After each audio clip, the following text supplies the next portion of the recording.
Welcome everybody to the art ritual and celebration for The Angel and the Heretic. That's my book, the collection of poetry.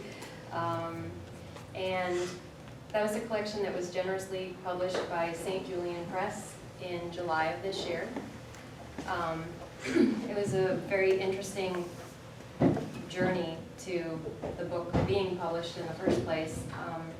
Most of the poems were written starting in 2009 and during a several year period, probably 2 or 3 years period where most of the poems were written, during which time I was deathly ill. And one of the things that started happening during that illness was there were poems that just spontaneously came into my head, and they would come more or less fully formed, and I would write them down, and I did very little editing on any of the poems that were in the book. Once they were there, and it was like taking notes, basically. Most of them came out of sleep, straight out of sleep. So the process of writing the poems never was intended to be public.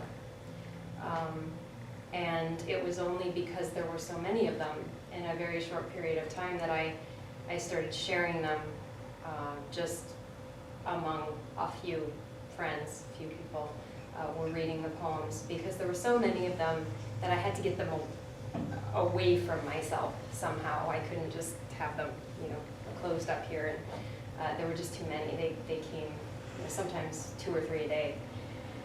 And so someone who ended up reading those poems from the early times that I was sharing them was also a writer themselves and was having a book published through St. Julian Press. And he sent me an email one day and said, if you ever feel like you want to publish any of these poems, this is who you need to contact. I would recommend this publisher to anyone. He talked about what a wonderful experience he'd had. And he said, I've already talked to him about you. So if you feel, if you feel moved to do that, here you go. Well, at that point I was too sick to even consider, that process. The poems were handwritten. I write by hand in journals, and there were literally thousands of pages of writing. And so the poems were all written. It wasn't a matter of not having poems, but it was a matter of I didn't have the energy to go through thousands of pages of writing to find them anymore. So it was at least another year before I was even well enough to think about that process. And I went out to a very special retreat that was a writing and movement retreat for continuum movement, which is, I'll talk a little bit about that later in terms of the movement that you'll see tonight. But during this very intensive retreat, one of the leaders said to another woman in the class who had done this exquisite piece of writing and art. And she put her arm around her and she said, now, you need to start taking your art seriously. She's like, she was in school for acupuncture, and they said, the acupuncturist can have you during the day. She said, but you can't give this up. And there was all of this emphasis on stepping forward with your voice and with what you have to offer, and how important that was, and how important it was in the context of the body being central to this writing that we were doing, and the voice of the body being so significant and so underrepresented a lot of the time. And by the time you get to the 3rd or 4th day in a retreat like that, anything that someone says is seeded into the whole matrix of what's happening there, and it's for everybody.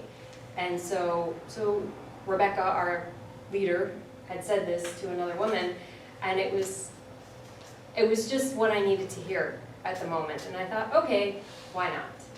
So I came home and I put, I think, 10 poems and 2 or 3 of the paintings that I had done, which I'd also started to spontaneously do while I was sick. I put them together in an email. I wrote this and sent it off to the publisher at St. Julian Press, basically just to see if what I was doing was anything like what they were interested in publishing. And I got an email back from him later that day that said, "These look really great, but I can't tell you anything because I'm not in the office. I'll get back to you tomorrow." The next day, before noon, I had an email from him, and he said, "We want the book." And I thought, oh crud, I don't have a book. I just have 15 poems. There was no book. There were poems in journals, and even those I didn't know where they were. And so that began the process of rather frantically trying to figure out what in the world I was supposed to give this man for a book. And I didn't really know. I certainly had enough material, but I didn't have any form for it. I didn't have any structure. I had no idea. I didn't have a message. I just didn't know what it was going to be. And so, as is the way that has continued up until now, all of the different arts that I participate in, the writing, the painting, the dancing, all of that, they feed each other. So I'll write something, and then I'll paint something, and then I'll, move, and then I'll go back to the painting, and then there'll be another poem, and there'll be, it's a bit like having synesthesia in terms of how you make things. And so I was painting one day while I was trying to figure out what these poems were. And I remember sitting with this canvas on the floor and just covered in paint, and looking at the canvas and watching this picture come up out of the canvas. I mean, even at the time I knew that something was happening that I didn't really understand, but it was important, and it was significant, and it had all of this energy behind it. And what came out of the canvas was this painting. And when I looked at the painting, I thought, that's my book. And I didn't even know what that meant, but I knew that the painting came first. And in being with the painting and sitting with the painting in just reflecting on what these images were to me, and the energy behind it, and what it was saying about the whole process that I was going through, I knew that if I spent enough time with the painting, the book would come together. And that's exactly what happened. And so from this painting, there was a collection of poems that started to come. And I sent the first round off to the publisher.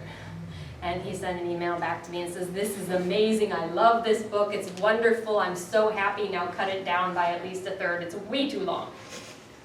So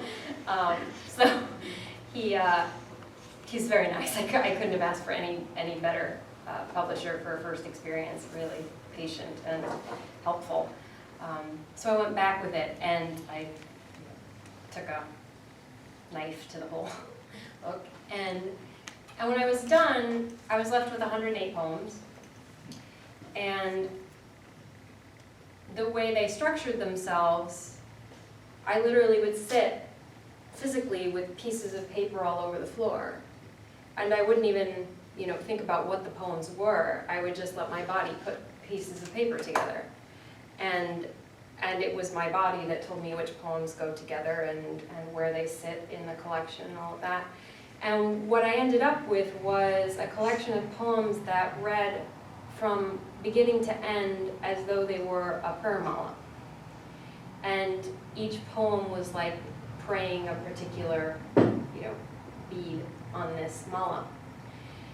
And so the book ended up taking you on this descent journey and bringing you back out again. Kind of in this spiral, that each time you pray this mala, you could spiral deeper and deeper and deeper into this process of, what it ended up being was a depiction of this process of loss and then rebirth that came out of that. So, so that's what ended up becoming the book, The Angel and the Heretic. And then from that being published in July of this year, then Joan, who I've known since 1999, and when we did our first collaboration together, very graciously said that she would be willing and excited to do a book launch and some kind of event at Life Force here to celebrate the book and everything that was coming out of it. And so again, from this very, very private experience of how the poems first came, it was another kind of circle out into a more public space with it. And the process of making this ritual with Bart and Kat and Mary and Joan has been a really interesting example of how what is so tremendously personal is also simultaneously so universal, and how that meeting happens, you know, where that is, that meeting of the personal and universal happen, and how we move out into the world from these deepest places in ourselves. So to make this ritual then took me into a world that that used to be home for a really long time, which was performance, and which I was not able to do since 2009, before I got very sick. So then, you know, we could get into this discussion, and now here I am planning a performance. And I thought, how did that happen? You know, I wasn't supposed to be doing this. I was gonna read, you know. And so now we're talking about a performance, and as we were discussing the different elements to this ritual and how the ritual would move all of you through it, you know, deciding who had which piece of the ritual, and it was very interesting that it was easy for me to give everything else away. It was easy for me to give the readings away, it was easy for me to give the music away, it was easy for me to give everything else away except the movement. And in thinking about the movement, the response was, over my dead body, will someone else do this? And so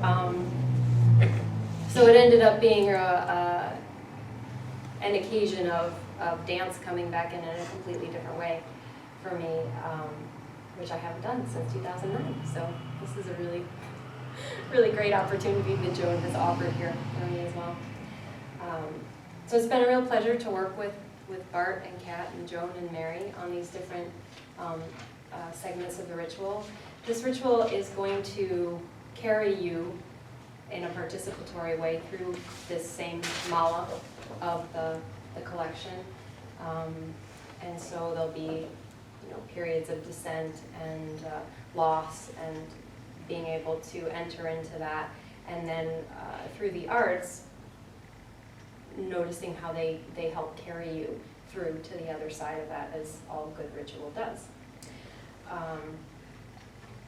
One of the things I wanted to say about the movement that you're going to see today, the movement pieces are all improvisational, and heavily based on continuum movement, which was the type of movement that I was doing at this retreat. This sort of started this process, and also a practice of Qigong. And the focus of those movements being on layers of the body that perceive in a sense of all-at-onceness. So focusing on the fascia of the body, the fluid systems of the body, the bones and the heart, all of these systems that perceive in this all-at-once kind of wholeness and inclusion. In the collection, this meeting yourself outside of time is one of the big fundamental themes of the book, and in this ritual, taking you through that experience of noticing how we are naturally given to perceiving in this all-at-once, timeless way. And that in this space, when we contact this space, there's tremendous healing power and healing potential. And so that quality and that way of perceiving is central to the movement and to the totality of this ritual. I want to say something about the angel. Because, both with the collection itself, in the writing of it, and then also in the structuring of this ritual, this person of the angel is central. This is a very real engagement and relationship that is ongoing for me. And one of the ways that it showed up very significantly in the connection, or in the collection, is through this person of the Archangel Michael. And so several of the poems in the collection will make reference to the Archangel Michael. And the reason the Archangel Michael is very significant is because Michael is the only archangel whose name is a question. So all the other angels, their name means something, and Michael means who is like God. So it's this question, it's this unknown, it's the living in this, undefined space and potential. And there's something extraordinarily powerful about that. And extraordinarily powerful in the embrace of that question, the commitment to that question, no matter what is being thrown at you. In your life or in the world or anything like that, being able to live in this very vast, spacious question with this absolute devotion and commitment. And that stance, I can feel it, as a posture, literally even as a body posture, that stance and that posture of that kind of confidence is the whole backbone of the book. It's the backbone of the book, and it's the lifeblood of this ritual. And so I invite all of you